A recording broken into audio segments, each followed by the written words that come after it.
Day 7 of the Oscar Pistorius trial saw Professor Gerrit Simon back in the witness stand being cross-examined by defense advocate Barry Roux.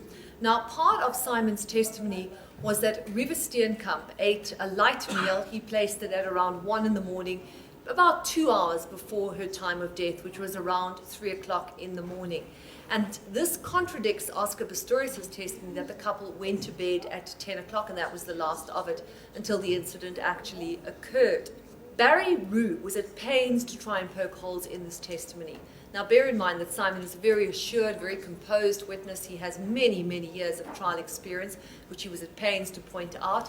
And he said whilst he used medical journals to look at gastric emptying, as it is called, how food is digested in the body, he also relied on his many years of trial experience. And it is his expert opinion that Riva Steenkamp ate a light meal of vegetables, and that the time of death was around 3 o'clock, and that this meal was consumed about 2 hours before she died.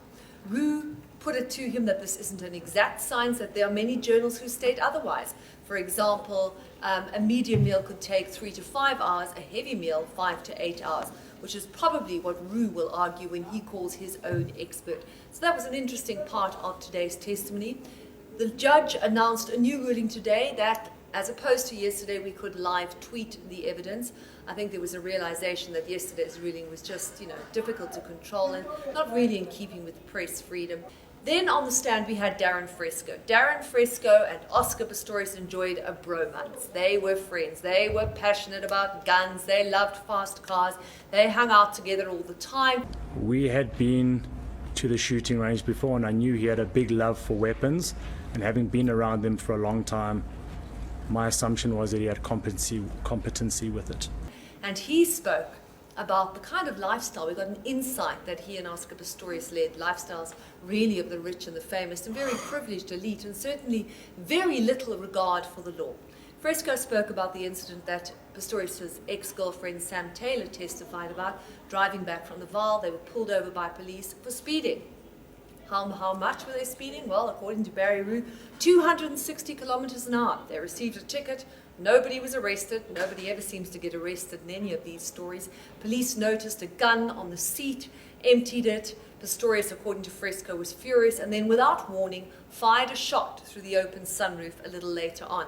He also spoke about the incident in Tasha's restaurant, where Oscar Pistorius asked to see Fresco's gun. According to Fresco, Fresco passed the gun to Pistorius under the table, and then a shot went off. Oscar Pistorius fired the loaded gun accidentally in the restaurant.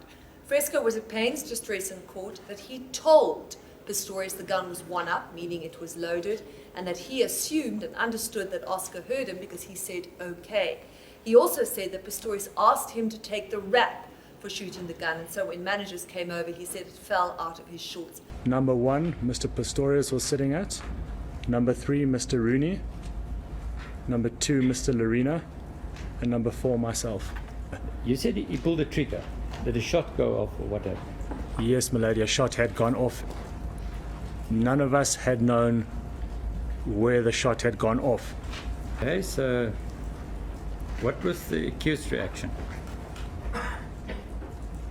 Instantly, he had passed the weapon back to me under the table, and he said, please, there's too much media hype around me at the moment. Please, can you take the rap for it? Now, he was put through a rigorous cross-examination by Barry Roux, who was trying to poke holes in his testimony and wanted to know why what he said in court differed from his initial statement, because in his initial statement, he didn't make any mention of Oscar Pistorius asking him to take the blame.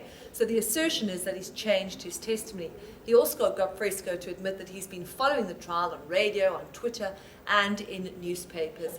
First, we're still going to hear more cross-examination of Fresco by Barry Roux tomorrow, and I expect that he's going to make mincemeat of him.